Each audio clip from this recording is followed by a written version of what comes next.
Hello and welcome to Fire Them Cannons Arsenal podcast. I'm Cal with my co-host here, Anton, and this is what number are we on? Nine. Nine, episode nine, almost the The Big one Ten. off, one off of the big 1-0. Yeah. Yeah, and of course, as Arsenal fans, we are in fantastic moods today. After our 2-0 victory over Olympiacos, we have a lot to get into today. How are you feeling, Anton? Tired. Day started at 5 a.m. obviously because of the Gooners. Then I've just been back and forth around town. It's been a Jewish holiday, so look like I just came back from a wedding, but ready to go. Talk about some really fun topics. So I'm looking forward to. How are you, my man? I'm pretty good.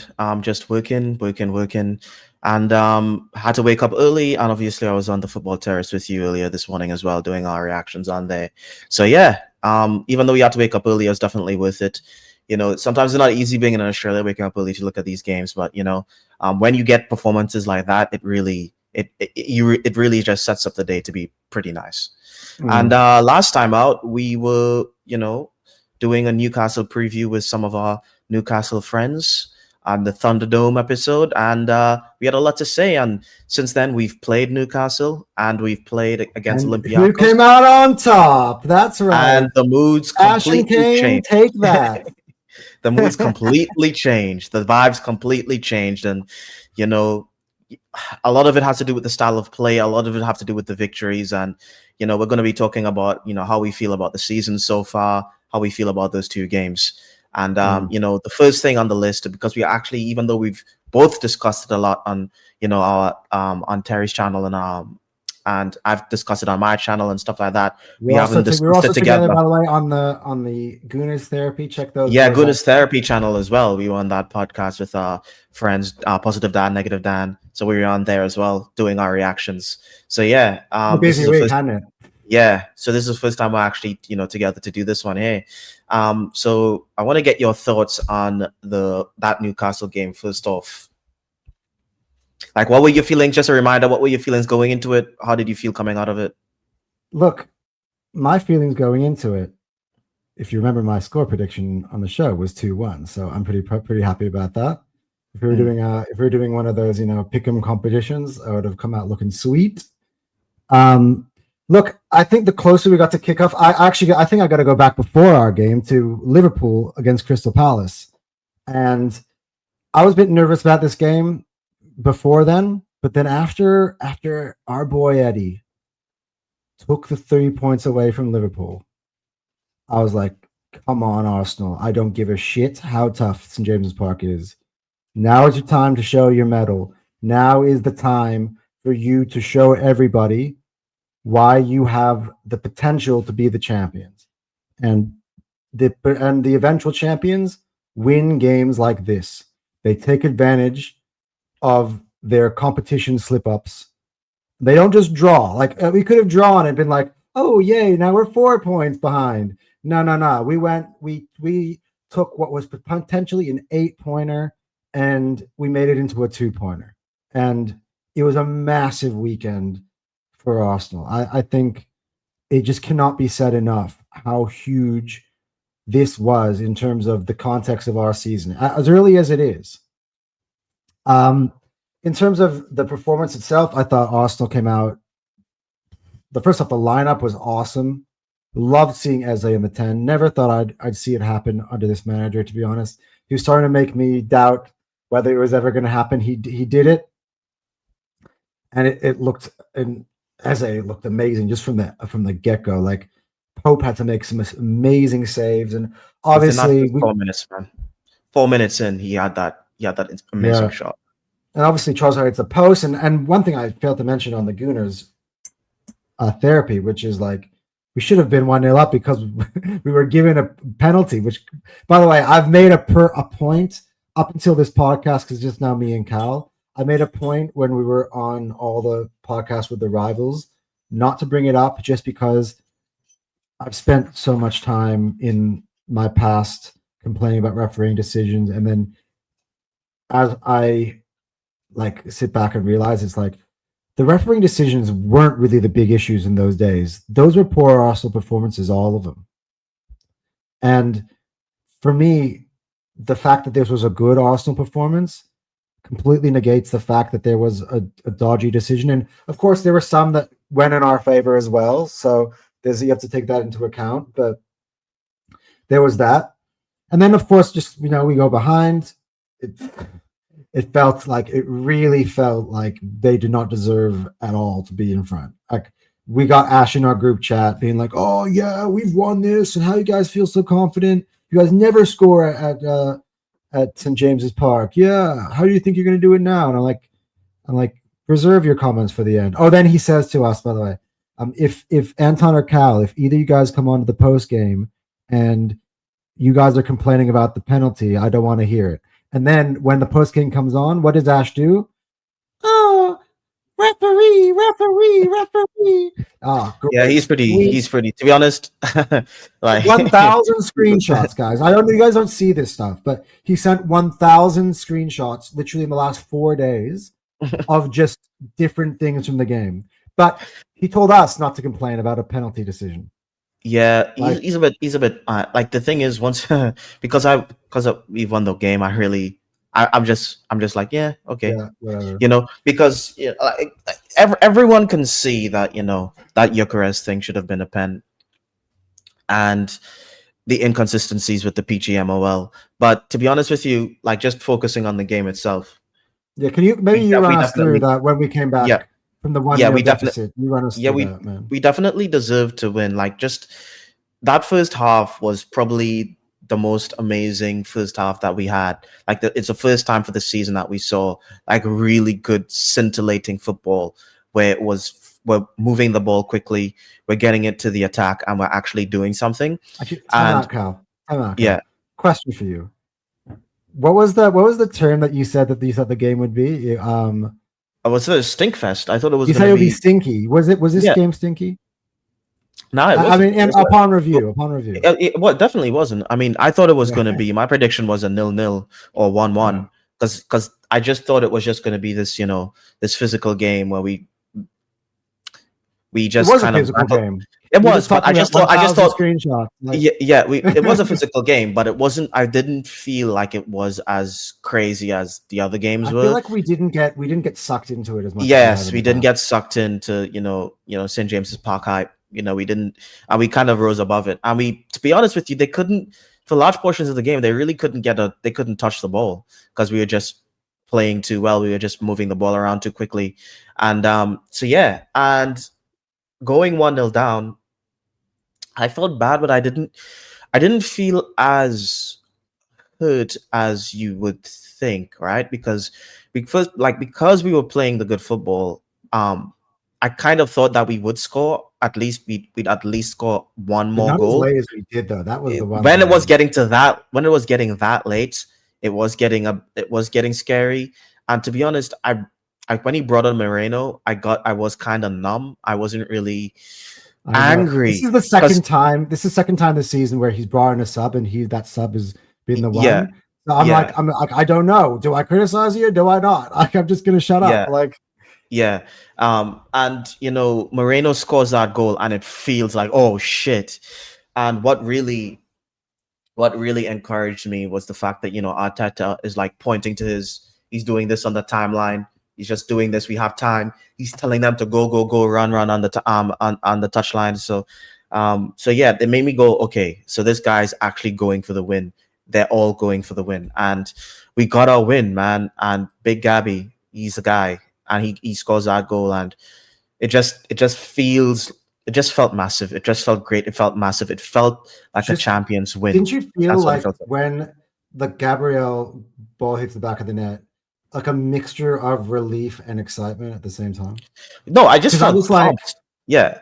Relief, it's just like, it was like a weird feeling. Like, it's like, because you know, I'm used to so many times from those positions, like when the weekend Liverpool dropped, for us to also drop. Yeah. And but to be honest, what I felt. The thing is, last year, beating them. To be honest, last year, even when Liverpool dropped points, we wouldn't even get a draw. We would never do, like, if they lose, we lose. If they drew, we drew. and like we never gained any ground, no matter what they did last season. So to be honest, when we score that goal for the draw, I'm going to be honest with you completely. I was happy for the draw because I was like, this is St. I mean, James's considering Park. that we were sorry, I was Yeah, starting to give up on yeah, us yeah, scoring. It was just yeah. like, So I was happy with it, and Arteta wasn't happy, and that's good. He's the manager. He's not allowed to fold like how I would fold, because he's the guy getting paid the big bucks, and he knows the players, he knows the strategy, and what he did worked, and we 100% deserved it. And it felt like we turned a corner. It felt like, what that felt like? It felt like 22, like 23, 24. We did that in 23, 24, where we get those late game winners. Well, actually, it felt like to me in 2023-24. I'll give you a different game. It wasn't Newcastle. It was the first game, Man City at home, and Martinelli scores at the end, and it was one of the most conspicuous goals. But we went the through deflection. Years and years and years of every time we go to play against Man City, home or away, being disappointed or being overpowered or battered. And this time I was like 0-0 the whole game. Haaland barely touched the ball, and we're still frustrated with our own offensive performance. And it's just, we kept knocking on the door, and eventually Martinelli just via weird deflection, and we're like, we beat Man City. And now I don't want to compare Newcastle and Man City, but it's the similar sort of like euphoria where it's like, it's the combination of the fact that we lost 3 times to Newcastle last year, 3 times to them when one season, right? What was that game? What was the game? What was the 23-24 game where Declan Rice scored the winning header? Was that Bournemouth, Brentford? Was it one of them ones? There was a couple. There was one that was Man United, and there was one that was away from home at Luton. I remember. Or was it? Oh yeah, because that was the one Odegaard crosses it into the box. Declan Rice. There was one where Havertz scored the equalizer, and then I remember that one as well. That was a great game. I mean, that's how I felt. Right? Arsenal are a lot more solid defensively since then. Yeah, and that was, by the way, our year we took it all the way to the end. But that's what I feel like. I feel like we're going to take and that's why when we scored, after the game finished, I was like, what did I imagine in the chat? I was like, the title race is on, motherfuckers. That's what I said. Yeah, because that's how I feel. It felt so deflating. And do you feel, by the way, twofold, by the way, because we've been watching some of Liverpool's match reactions, and I feel like their fans this week are us last week. Yeah. Like, I'm seeing them being like, oh, I don't know if we can beat Chelsea. I'm like, are you joking? Because their performances, their performances have been not good, and they've been getting the results, right? Whereas some of our performances were a bit better and we weren't getting the results, but it still wasn't the good football that we want to be watching. If you think about the results, you use the word the results. It was Liverpool and Man City. Yeah. Like everything else, we got the results. Oh, no. What I mean is, even like Port Vale last week when we played like crap. Like playing against Liverpool and playing against Man City, we expected better looking football, and I think people have expected us to look better earlier. And what's kind of changed now is not only we didn't smash and grab Newcastle, we dominated them, and that's what. It's the performance alongside the victory, because despite winning the game, people are talking more about the first half performance than the Moreno goal. Mm-hmm. Have you noticed that? It's because it's because of when when you can see us play that attacking football that everyone's asking for, it makes you feel like, okay, the manager's actually. But you know what? Just when he plays a lineup that you're excited about, it changes the entire feeling. Just from the thing is, I gotta tell you, this morning, this morning we were playing Olympiacos. That's a good segue. I saw the lineup this morning and I was like, oh boy. No, to be honest, I don't know why I felt that way, but like when I saw, I was in the messages and he was like, oh, what are you talking about? This is a good lineup. My brother said the same thing. I was talking today, and he was also like, oh, no, it was a good rotation. We were able to win 2-0 and rotate all those players. Great. No. The thing is, I'm going to tell you, when I saw the lineup, this is how confident I got after that Newcastle win. I literally saw it and I was like, I didn't even complain about Moreno. I was like, well, I knew Odegaard had a fantastic He was performance poor today, by against the way, Newcastle. Moreno. Oh yeah, I literally I was making jokes this morning during the live stream, but it was literally, there was truth behind what I was saying. Like, I was so frustrated with Moreno today.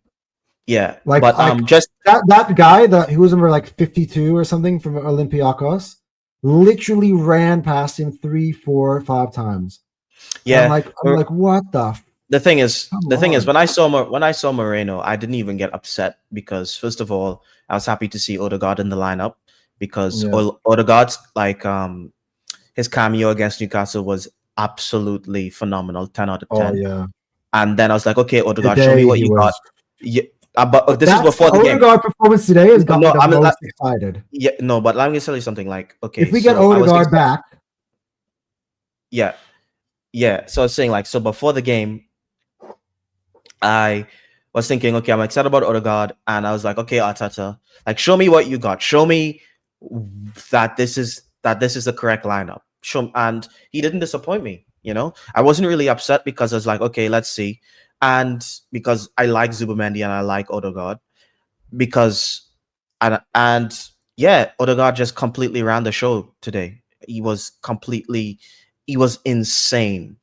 Like, this was vintage Odegaard. It was the Odegaard that we thought, like, when people were comparing Odegaard to Kevin De Bruyne, you know, rightly or wrongly, this is the type of Odegaard they were seeing. And to be honest, he feels even better than that version, because that first version wouldn't, you know, drop back, pick up the ball and whip it left and right like this one. How good was that pass, by the way? He played over the top to Gyökeres that Gyökeres ended up putting over the bar. But that came with came with the whip and like went around. Just my god! Like, Odegaard was peak Odegaard. I do miss peak Odegaard. Keep shaving your head, buddy. Just keep doing it. Just keep doing it. You know what I'm saying? The only Martinelli, thing, and Martinelli looks fantastic. Yeah. You got it. No, the only thing I'd say is missing from these performances are clinical edge. Yeah, we've created so many chances. Yeah, like who were they dropping to? Trossard, mostly. Trossard, Gyökeres, sometimes. Martinelli not as much. Martinelli's one was like he was more facilitating. He wasn't. It was mostly Martinelli and Trossard today. On the weekend was different. On the weekend we were clinical, but their keeper was on one. And why were we clinical? Because we were moving the ball well. We're playing because Eze was the one getting at the end of the shots. Yeah. You see what they're saying? It's like for me personally. The reason why Eze would have fucking had a hat trick. Yeah, but I'm saying the reason why I'm so confident, I'm so happy, it's because, and I'm not even upset at Trossard, it's because I don't need him anymore. Okay, I'm not relying on Trossard to be a starter for me anymore. Like, he had a stinker today in terms of how many chances that he missed, but this is Trossard. This is who he is. I accept that. I accept that he's someone who's, you're going to start in these games. He's not going to play that well, but you know, he's not going to completely just is it more that you're seeing this is the point I was bringing up on the terrace. You're seeing this team, the performances today, and you're seeing Newcastle, and you see, like, for instance, when Eze and Saka come on, and I'm saying we're getting another goal at least or two when you see those two come on, and you see the chances that Odegaard's setting up for Trossard and for Gyökeres, and the positioning that Martinelli is able to get into, and you go like, wait, so let's say we take Martinelli and Trossard off and you starting Saka and Eze. And Saka and Eze also played well when they came on. It's like, put that all together, fuck, no one is stopping us. That's the way I'm feeling. Like it's going to look amazing. Someone's about to get their ass kicked. Either it's going to be West Ham, which I think on this weekend, or it'll be Fulham after the break. But again, you're going to have a bit of a break to sort of ruin that momentum a little bit. Yeah, I think it's going to be West Ham this weekend. Actually, I think you know why I think West Ham's going to get absolutely annihilated, because it's a game before the international break, so you don't really have games to think about. So he's going to play his strongest squad. So West Ham normally, if it was just regular game weeks, You'd probably not play a fully strong squad. You might try some things. I think we obliterate him. I think we obliterate them before the break, to be honest. You reckon this is the first time he's going to play the front four that the third front four? Yeah. I think we see Odegaard, and Odegaard, Gyökeres, Saka, Eze, Zubamendi, Rice.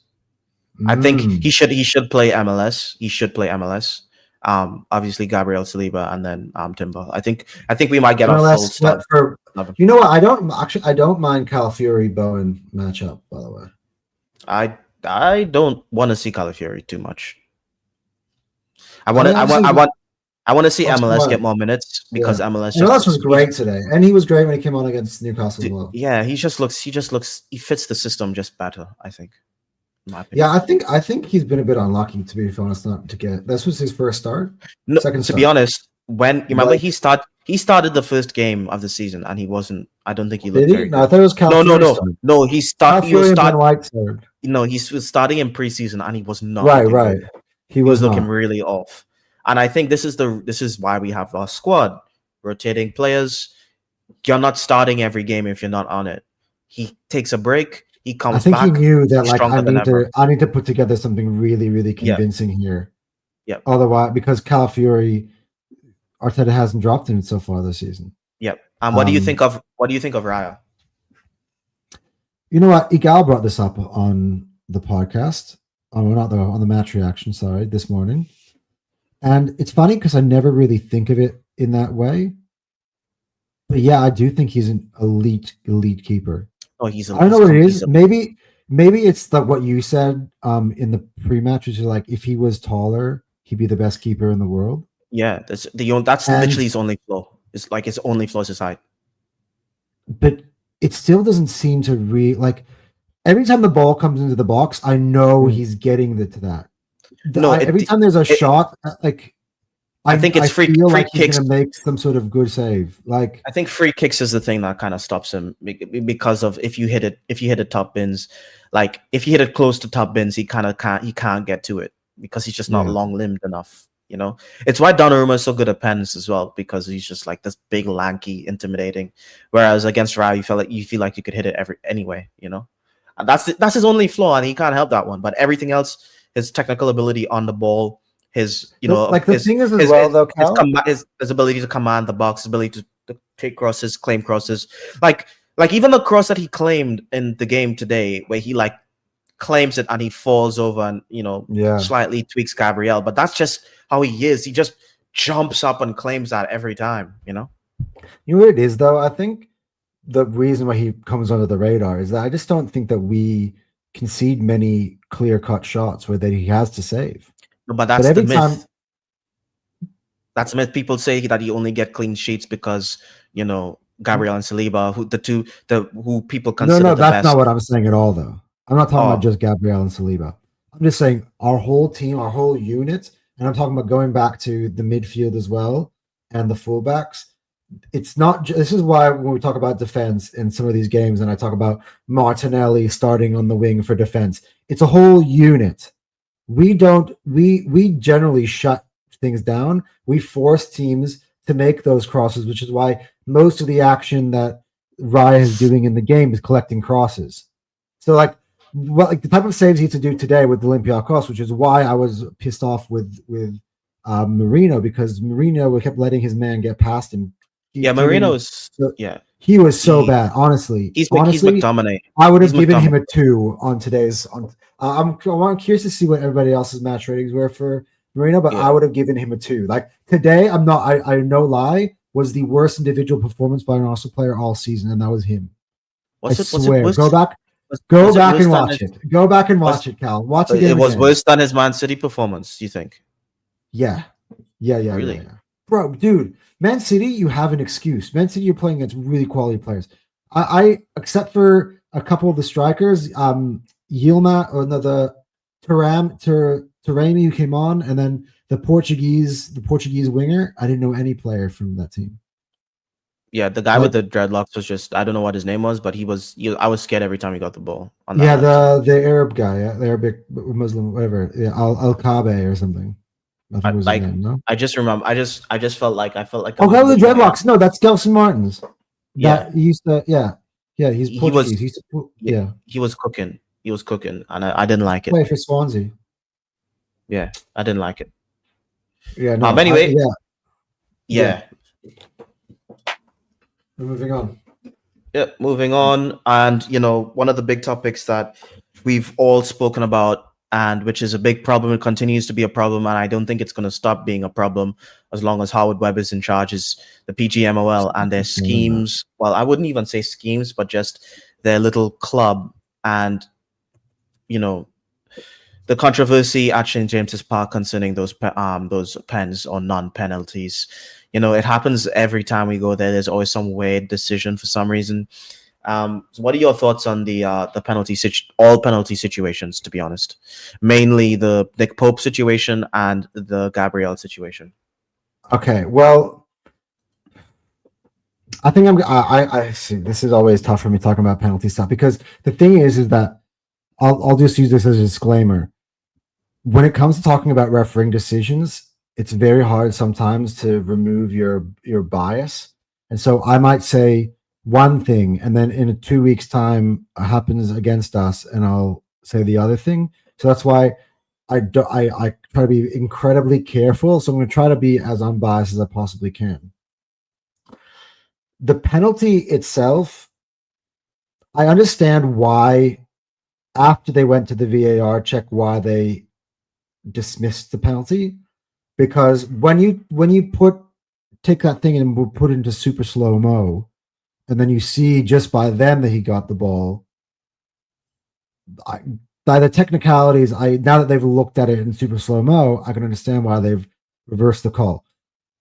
My issue is that when you see it in live, full goes bang right into it. Gyökeres goes over, and he literally comes out. It doesn't. And the thing is that Pope doesn't come out with the ball. Pope doesn't win the ball. That's I think the thing that's being forgotten about in this whole thing. So if it was a clean tackle, he would have won the ball. But the ball keeps moving forward, like rolling basically towards the out of bounds area afterwards, which shows you that Gyökeres is moving forward and has more of a control over the ball than Pope does. But yeah, like, why are we reviewing that? Like, it needs to be a clear and obvious error, which is the wording. And what Howard Webb said absolutely triggered me, because now they're making shit up in terms of what is a clear and obvious error. Yeah, they're making shit up, and they're not here. People think it's some agenda-driven thing where people are against Arsenal. I think that's nonsense. No one's because at the same time, the same penalty was called by the same referee 1 week earlier, Chelsea and Man United, and it was a red. Yeah, I don't think anything's against Arsenal. I think they're just incompetent. I think they're not following their own rules, and the PGMOL is just interested in protecting themselves. I think Howard Webb's an absolute dickhead, and he should be fired. He has no business being in charge. That video of it's been everywhere. I'm trying to find that video. He has no business being in charge. The way he speaks about this, I'm just like, how does he talk his way out of that? He doesn't. It's easy. It's easy to talk when no one's really challenging what you're saying. You know? He goes on this show with Jamie Redknapp, right? Actually, I'm just going to take it straight from Terry's, because I know that one for sure. He has that in his intro.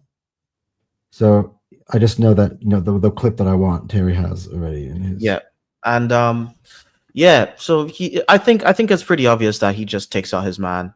He just makes his body big. He doesn't really play the ball. It's not a true slide. His hand's not on the ball. He just doesn't have control of the ball when he tries to take it away from him. And when you zoom in, you saw his knee just make contact with Gyökeres' thigh. It's absolute nonsense to say that wasn't a pen. It was a pen, because Gyökeres is going around him and win the ball. So this is the Howard Webb explanation, and by the way, I have to credit obviously our boss Terry for this is his video,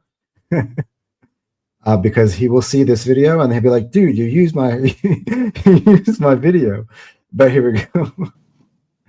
It looked like the referee took a little bit of convince, and he had a good look at it at the monitor, which is absolutely fine.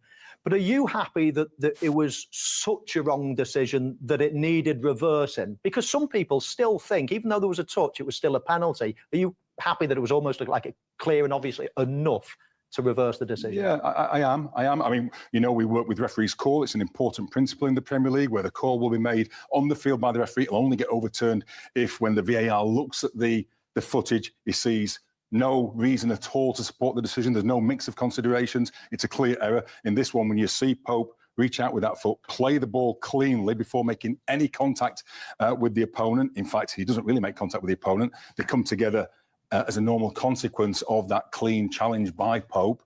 The referee hadn't recognised that touch. That was important. The VAR saw it and deemed it was a clear error. I agree with the VAR's intervention, so the referee can go to the screen, look at the full sequence, see that touch, see that there was a normal playing action by Pope, and the penalty was rightly cancelled. Yep, that's the thing. That's a lie because that's not what happened. He's so lying, but the way he described the incident was a lie. First of all, it took, how long did it take? It took like 7 minutes. And the VAR guys was literally walking the ref through why they're making this decision. It wasn't clear and obvious. And this is what I think should be happening. I think the VAR people shouldn't be mic'd up. They shouldn't speak. I don't think they should have any verbal communication with the ref other than take a second look at this screen. That's it. I don't think they should. I think the referee should have the ability to reverse or change his own mind and his own call. Yeah, no, I don't think there should be any verbal communication. Especially not from Howard Webb. But the way he said, the way he justified being a clear and obvious error still does not state that it was a clear and obvious error. He was literally just stating what the ruling was to kind of back up the decision and be like, the ruling for us was clear and obvious. That what we decided in the end, first of all, it was not clean contact. It's not just. First of all, he does not win the ball. He does not win the ball, as I just stated. We can go back and watch that. Although it's not just a coming together. He takes them out. Yeah, it's dumb. And then, so how do you justify the week earlier with Robert Sanchez? It's the exact same challenge. You don't. And there's really nothing you can really do until someone on the outside really changes him, or they change, because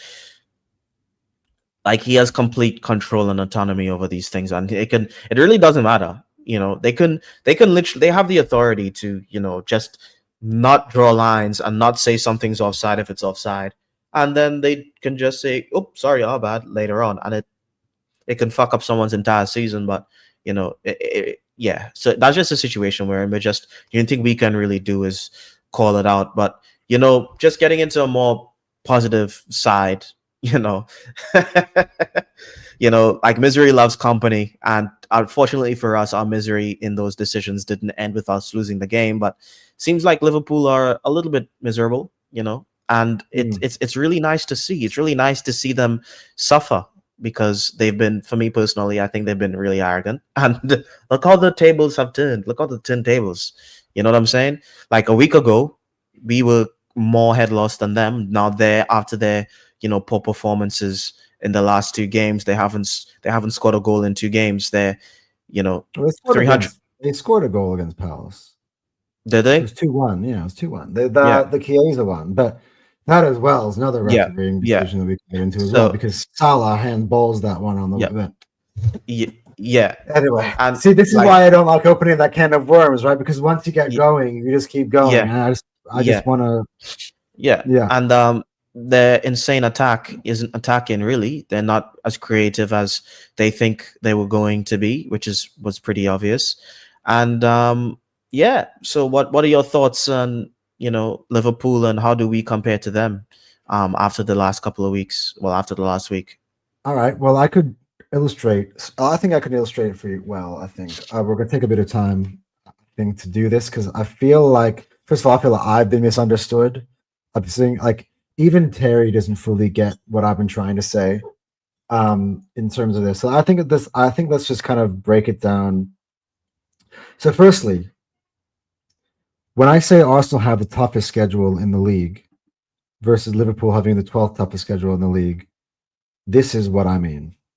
So I go by the talent rankings that I did at the start of the season, at the end of the transfer window, And yeah, so we literally played the team with the number one squad in the league being Liverpool themselves. So it's impossible for Liverpool to play themselves. So we'll give them that, you know. We also played the team with the third best squad in the league being Manchester City. We played the team that was the sixth best squad in the league being Newcastle. And Man United, believe it or not, the seventh best squad in the league. What brings squad in terms of test talent, dude? Man United, forget about Man United is such a weird situation because obviously, like everything from the board to the manager, everything's a shit show.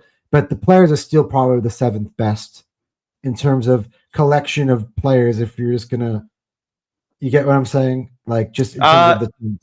You got Abuemo and Cunha and Sesko. Yeah, the talent is pretty good, and the Old Trafford's hard for us. Apologizing in your video on your channel this week how you bought into the hype, so you get how talented they are, right? Yeah. Okay, so then we have Forest and Leeds, and by the way, while Forest's last few games since Ange haven't looked great, you need to take into consideration they are the ninth best team in terms of squad in the league, and they were also a top 7 finisher last year. And Leeds, I guess that's the one your relegation candidate.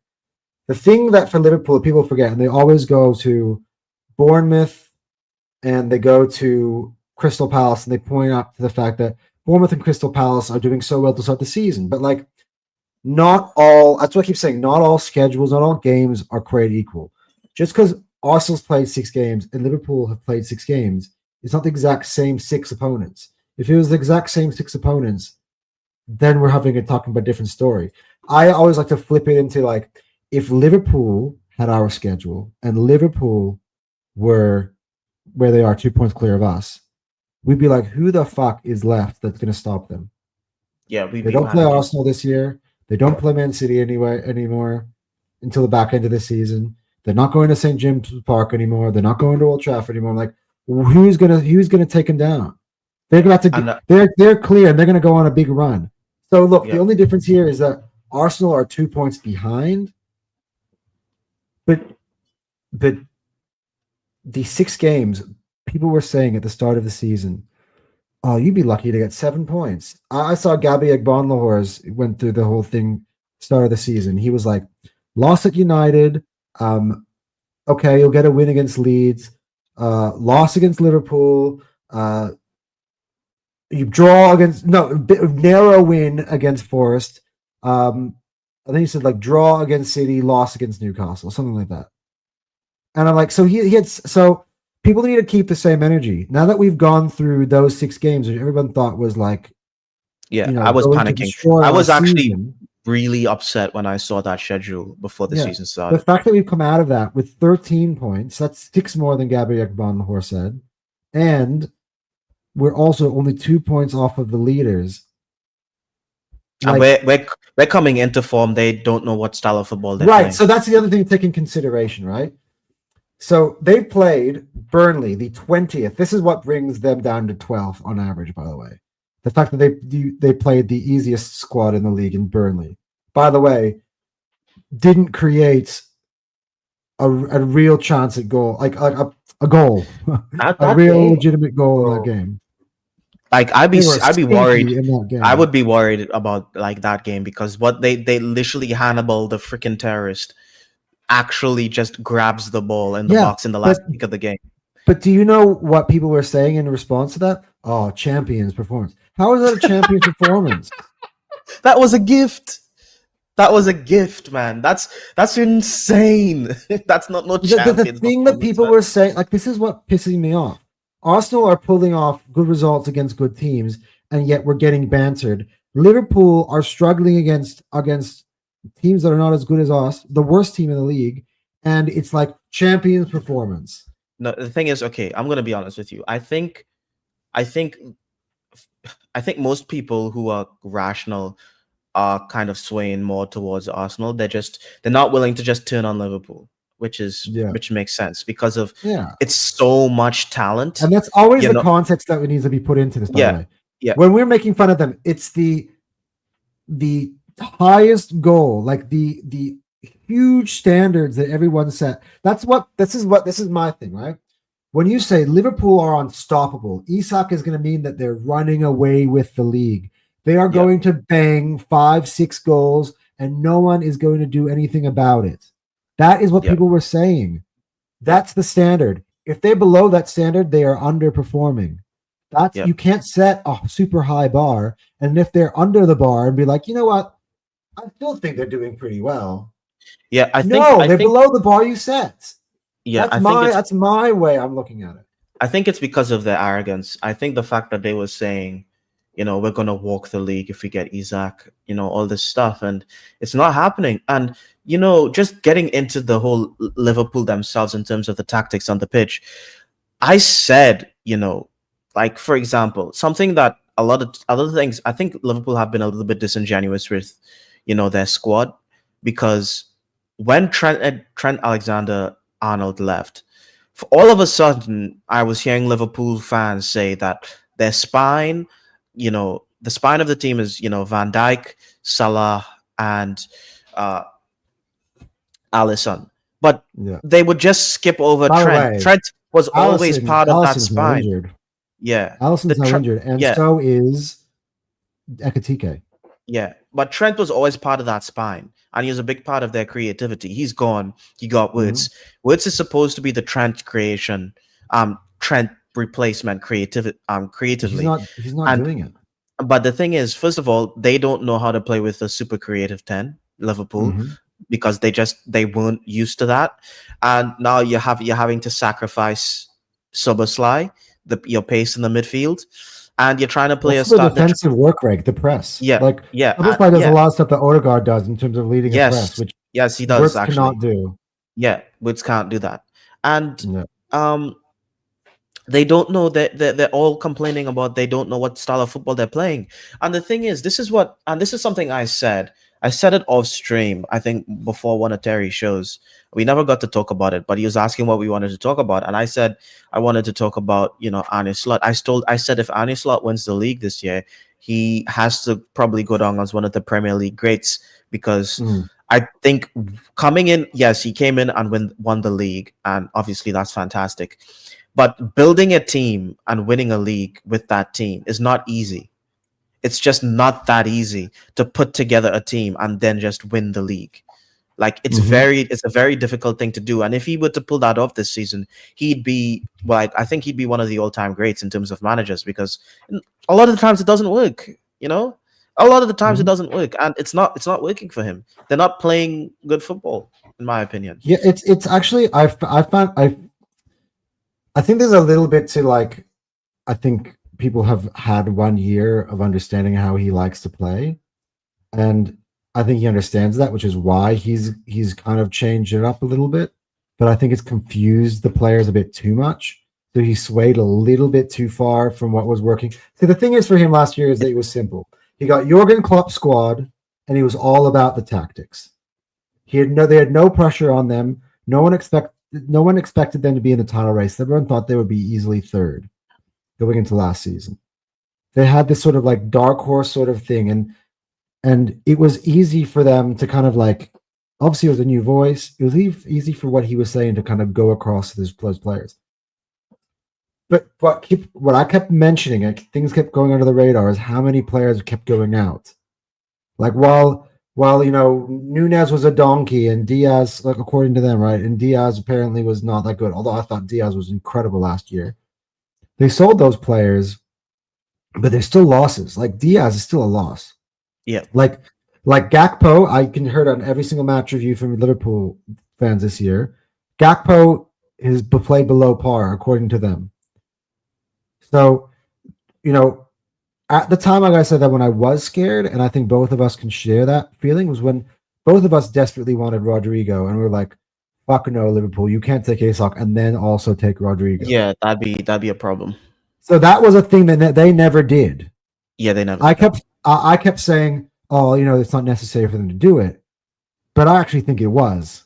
Yeah, looking at it in retrospect, I think it was, and also not getting Gahey as well. So now Yeah, here's but I another thing. think This is another thing that Tom brought I up. think their problems are even deeper than that, though. I don't think if Rodrigo Well, was they have here, the they'd be Kanate situation as well, which is that's what Kanate's makes it important. interesting, right? Yeah. Because Tom is saying, "Oh, why is Kanate starting?" And then my question would be to him would be, "But Who else?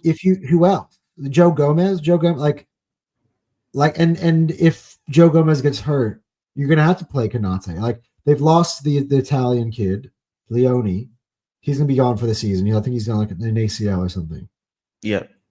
So And they they missed didn't out on Gahey. That get thing, when they and missed their out on fullbacks. Gahey, both of us were like excited. We're like, Yeah, yes. and Frimpong is not a right back. He's a right wing back. He's not a defensively sound. So yeah, center backs are going to be doing double the work. Well, that's where my And Bundesliga Salah knows. I've watched. and that I've right hand watched. side, is actually kind of like completely screwed for them because they have Frimpong, who's not his liability defensively, who's bumming up the pitch. And then they have Salah, he's not Saka, he's not Martinelli, and he's not that young. And he can't be running up and down doing defensive work like other players can. You know, like Salah needs to be up on the pitch, stay back and create. And even he's not doing that. So it's a bit of a mess for them, and it's starting to catch up. I think they've been winning games because of they've been brute forcing wins through sheer quality of their players, Look, which is quite scary that they by were the way, doing that. But it's not to say, by the way, I think both of us share this opinion. It's not to say this is going to continue throughout the whole year. No, they're a this could great click team, and next eventually they're going to figure it out. Like it could click at any moment. But Yeah. what's important now for Arsenal is that we're now in a position that we're back in control of our own destiny. We win all of our games, including beating them at home. We'd win the league. I mean, that sounds like a lot easier said than done. Winning 33 to be honest, games. but to be honest with you, even if they were clicking, if we click, we can beat them. Like this is the thing, right? We don't need this squad, these players. This is my opinion. We don't need Liverpool to be shit to win the league. Like if we click, we are in control of our own destiny because of the quality of players that we have. Hence the question I asked Igal this morning, which I flipped it because I said it. I wanted Terry to hear it. I said, don't you think that Arsenal is the team that everyone is thinking that Liverpool? You guys keep saying, oh, Liverpool have yet to come out of first gear. You're seeing Arsenal in glimpses, players who haven't been able to play together yet at all. Like their players at least have been able to play together. I mean, barring Isak, he comes in and out, and he's still trying to work his way in. But Ekitike has been on form anyway. But like once you see, like that's when I saw Odegaard's performance today, like to put over the top of the confidence I had already. If we get Odegaard back to 23, 24 Odegaard, plus we have Eberechi Eze, plus we have Bukayo Saka, let's say and Terry said this as well, at some point he's going to end up, getting over his injuries and getting back into form. And then we have a guy up front who, has now scored over 100 goals in the last two and a little bit years. So, like when all that stuff, you see it when it comes together. Like I know, like we're having conversations about Gyökeres, but he's running the channels. He's starting to get more regularly the sort of runs that he had at Sporting. Now he just needs to go back to, putting the ball on the back of the net and, as Terry said, like just easing the pressure off himself a little bit and just, maybe he needs to smoke some pot before a game or something. I don't know. But like just chill out and relax and let it come naturally to him. But like it's not dysfunctional. We actually seeing that this team is a team that is going to work. It's going to work. And the thing is, and this is the difference between us and them as well. First, like when we were complaining about the system, it wasn't that Arteta didn't know what he was doing. We know that he knows what he's doing. We just disagreed with the style. Now he's changed the style, and guess what? It's still a style. And the thing is, and why it's a style as well is despite this last game that we played, despite Moreno being in the midfield, look how dominant we were. And it's because of Odegaard as well. And also, I wanted to say this as well. We've been playing like this despite Saka getting injured, despite Kai Havertz being gone, despite Odegaard got injured like twice in the season already, 2 shoulder injuries, had to miss games. And More than that. Keep going. You're going to And hit the tip of the iceberg. Yeah, Madueke is now out. Yeah, Ben White has basically been gone throughout the whole Gabriel game. was injured for a couple of games. Nkapie is injured. He's barely injured. touched the Gabriel ball. was injured for a couple of games. Liverpool, their players are now starting to get Saliba. injured. We've weathered storms already because of our squad depth, and no one's talking about the storms. Weathered the storms while playing the hardest fixtures. Their players are starting to drop, and our players started to drop. I don't care. For me, and this is why when we say we have the best squad in the league, we mean it. It's because when our players drop, we have guys that could come in and do something. You know what I'm saying? So yeah, man. Liverpool, Alisson's not getting injured. Ekatike is not getting injured. God forbid they get another injury in defense or attack, because they kind of.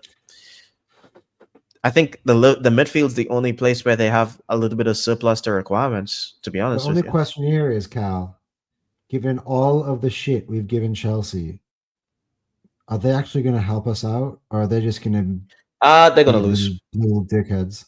They're going to lose.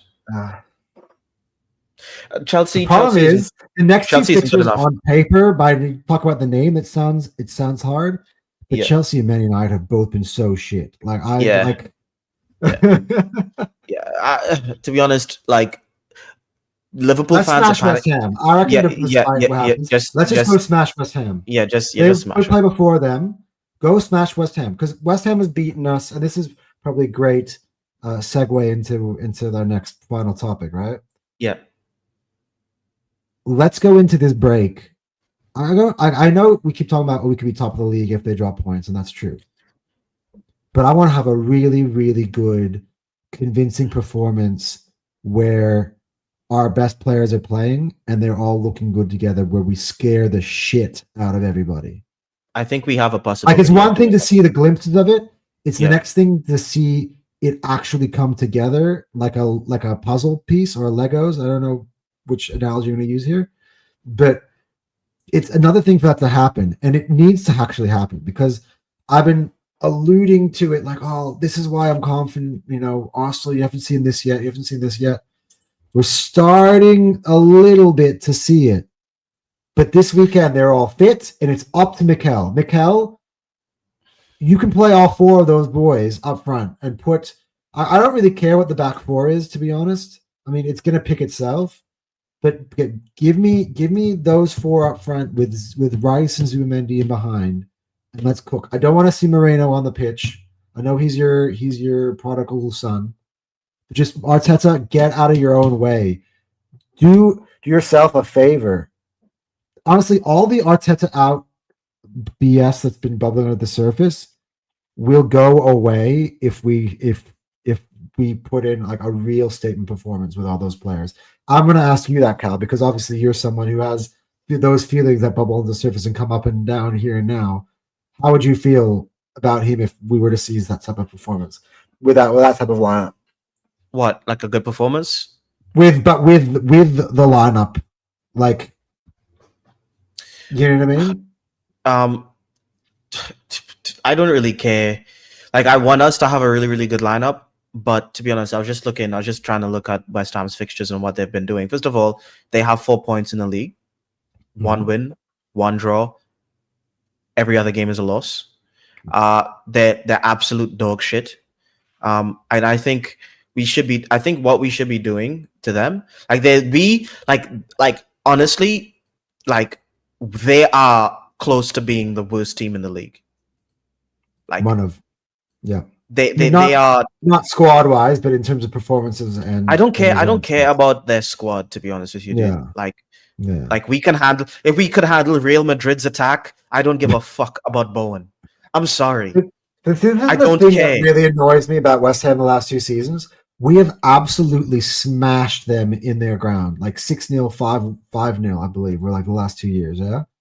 I think they beat us at home both of those years. I think that's over. I don't think that's happening.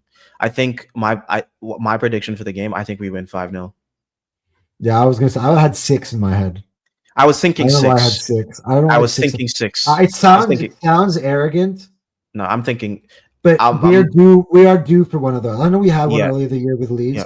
but Yeah. that still included like a couple of set pieces in there that had to like. I don't mind scoring from set piece. It's what it's what we're good at. Just I think we score 6. No, but I do want to see some nice as a Of course. Odegaard, Saka, interchange. Yeah, I think we are. To be honest, it doesn't really matter what the lineup looks like. Odegaard's going to start, and he's going to. To be honest, with those three, all I got to do is wind them up like toy cars and let them go. Like, I have a feeling we're going to go with a stronger. I think what we're going to do. I think we're going to go with a strong lineup, bury them, and then and then Waneri and then man is going to get some minutes. I think that's what's going to happen. I'll take. And by the way, Waneri always scores in blowouts when he comes on. Yeah, so he always scores one of those because he takes shots because he's a G. You know what I'm saying? He's always trying to take a shot. I think Max Dahman maybe gets some minutes as well, but I think we absolutely obliterate them. If we don't, to be honest with you, if we score less than 3 goals, I reckon I'd set 3 as the floor. The only way we should be scoring less than 3 goals is if we literally have just one of those games where we're hitting the post or the goalkeeper's having a clinic, because goalkeepers always have clinics. To be honest, I don't think that would happen if we started our best front four, because just based off of what I was watching with Trossard today, I know Eze didn't hit the post, by the way, in his shot against Newcastle. No, they were on target. Pope to absolutely pull out some of the best saves of his life to keep those bad boys out. Because the goalkeepers always have those performances against us. I don't know why. Like I remember going up in the Champions League, freaking Donnarumma, those performances, the performances that who's the Real Madrid keeper again? What's his name? Courtois. The performances that Courtois. Do you know how many fucking goals Courtois saved? I know we battered them, but it literally could have been like 10-0. Like he saved so many goals. So I'm just annoyed at keepers that play against Arsenal. They always want to fucking be a hero when we play them. Yeah. But every now and again we get a buy in there. Who's the keeper for West Ham now? I should know. I've got all the freaking spreadsheets. I think they signed a new keeper, but I don't know who's been starting for them in the league. Because one thing here is their best keeper on paper, but because they have Fabianski still. Okay, their fixtures. They drew against West Ham. Yeah. Can you tell me who was in goal against Everton?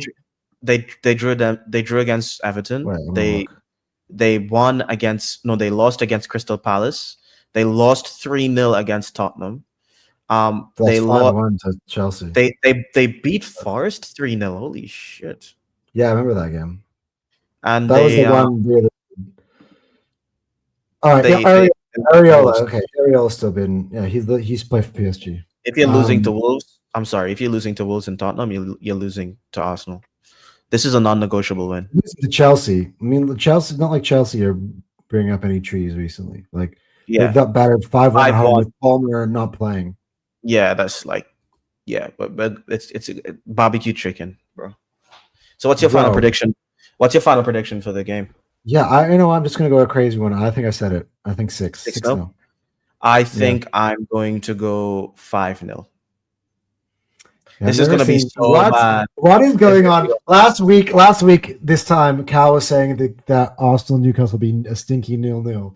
And now he's gone for 5-0. The level of opponents. I love it. I know. The level of opponents is like literally night and day. Like, for example, I think Ash came on the terrace and he's like, "Oh man, we played really good in the Champions League. We won against this nobody team." But it's like, dude, you lost against Arsenal, bro.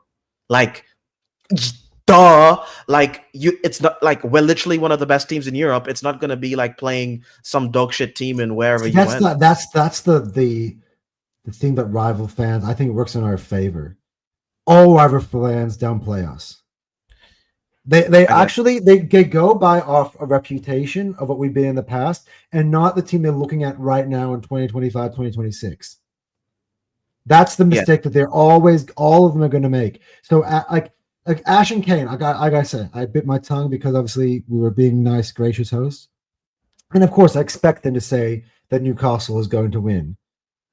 But really, but Ash was like 3-1 to Newcastle. 3-1. Well, I think Ash really doesn't like Arsenal, and he doesn't rate our players, which is fine. Yeah. At the end of the day, I don't really need to prove anything to anyone because we won the game, and this is how I feel about like Chelsea as well. Like Chelsea, you know, they say they have a better midfield than us, but we keep beating them and we keep finishing above them in every competition that we all play in. So, but yeah, I'm not really too stressed about, you know, how they feel. To be honest, I'm just focused on us. And right now, to be honest though, I'll end this probably on this note. I do want to see Arsenal be convincing, because I will say this. I don't want to have another game for a while now where we go down early or we're looking poor early and rivals are literally coming, the little cockroaches start coming out from underneath the rock and start thinking, let's talk about Arsenal's game. I just want to fucking... We're gonna go through adversity though. It's gonna happen. Yeah, we will. But I'm just like, can we just wait a while to get it? I just want to have one of those where we're like, we score in the first like 5-10 minutes, and then we score again, and then everyone can just shut up and be like, and maybe pay attention and be like, wow, look how good Arsenal is. That's not gonna happen. I know it's not gonna happen. Maybe in my own head. Like, you really think if we score first, people are gonna be like, oh man, Arsenal? No, but they're just not gonna talk though. They just won't talk. Yeah, they won't talk. That's it. That's what I want to hear. I want to hear that's fine. Beautiful silence. Right. But even if we you know, have a stinker and we go 2-0 down for some reason, score the 3 goals and win us the game. You know, that's also pretty scary though. Yeah. Although I don't want to start falling into those habits. I don't want to start, because like I have to keep it 100. If I'm saying things about Liverpool, we're doing the same shit, I will say the same stuff about us. Different. I will. It's different though. It's different for us. No, but I'm saying they've been playing like shit and going down. We've been like, we literally score the 2 goals that were scored against us were against the run of play. Yeah. Haaland scoring was against the run of play. You know, Voldemort, Volkswagen, whatever his name is. Volkswagen. He scored. It was against the run of play. I don't know what it was, but like his celebration, like doing like this, it got me. I'm like, what the fuck? Can you move on to the kickoff? Why are you getting so triggered? I don't know why. I'm just very competitive, to be honest. You know, I think you are, and I also think Moreno rattles you a lot. Moreno, can you see that? Yeah, there's something about, because you're so positive. Something about Moreno rattles you. It does. I'll explain it to you, and we gotta end the show soon. But I'll explain to you why it rattles me, right? Yeah. Because the whole summer I've been talking about this fantasy lineup, and Moreno was just not part of the plan. No, Moreno's meant to be Declan Rice's backup. Yeah, he's supposed to be like Norgard or something, bro. Like, you see him every now and again, and he's just in there, bro. He's mixed nuts. He's just in there, bro, and you can't get rid of him. He's like started there. Most of our games. And like he's always there, dude. I will never forget our reaction when was it against Manchester City when we saw him in the lineup. Our best performances this year without Moreno. Leeds, Moreno did not start. Newcastle, Moreno did not start. Just saying. To be honest, I know you said that he was shit against these guys, Olympiacos. I didn't actually notice him. I just noticed. Go watch it. It's bad, bro. It is bad. I was watching it just because I was watching him for most of the game. Because you know what, these games against Olympiacos, I'm not as stressed about like the other team, so I'm able to kind of like watch the game like I would be watching it on my second viewing. Yeah, a little bit more analytical, and also because the Champions League, the pace is a little bit slower than the Premier League, right? And I'm literally like, I really want to see Mikel Merino. I was literally looking at him with no Declan Rice in the starting lineup, to be fair, right? And I'm just looking at him. I'm like, oh, gave the ball away. Oh, got overrun. Oh, got overrun again. Oh, got overrun a third time. And I'm like, oh my God, I am done with you, bro. Yeah, he hid from me because I was focused on Odegaard. Because he was literally doing today what he's supposed to be, which is Declan Rice's backup, and he couldn't do that. He actually does striker better. Yeah, he does. But anyway, that's how we should end it on a namaste. That's how we ended. That's how we ended Terry's stream. We were thinking it's Moreno, and we're doing the same on this one. Yeah. But anyway, very, very happy with our performances. I think we're like, as Arsenal fans, we're just stoked. And hopefully Liverpool, continue crying. I hope they lose. Come on, you Blues! I can't believe I'm saying that. To be honest, even if take it out of context, whatever you want. Even if Chelsea lose, I hate Chelsea more than any other club. So even if they lose, I'm happy. Watch Chelsea go down to 10 men again for the 4th game in a row. I think it's gonna be peak. They're gonna lose. You know what? That's the win-win we got, Cal, right? Because here's the other side.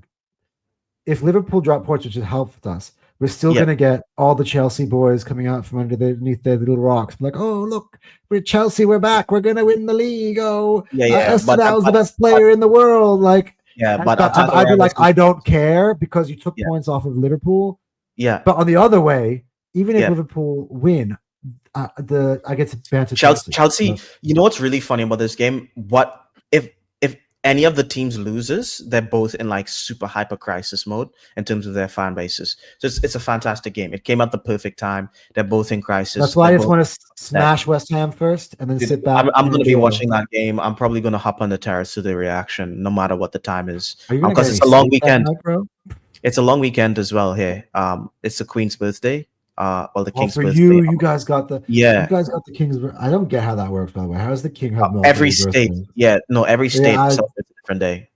It's weird. But that'll be it for us, guys. Thanks for watching, especially if you're live. Thanks for watching if you're on the replay. Sure you're hitting the like button. Like, subscribe if you want to see more. We're going to be doing more shows. We're going to be doing more collabs with people that you see on the terrace. It's going to be a good time. But anyway, I want to do one more. I want to do one more thing because I had this, and I don't want to do this, guys. If you want to subscribe to the channel, all you got to do is put your phone on that QR code, and it will subscribe you to the channel. I learned this new trick today, so nice. I'll leave it. I'll leave it there as the stream ends. Yep. Okay. But anyway, guys, man, what a good week, Cal. What a good week. I just hope it continues. I hope it gets better. And then we can sit in the international break, having won 6-0 against West Ham. I'll be good. I feel like I'm angering the football gods, in Terry's words. There's no such thing as a football gods. When it comes to I don't believe that. God, and I was praying him hard today. Anyway, guys, take care. Anton and Cal out.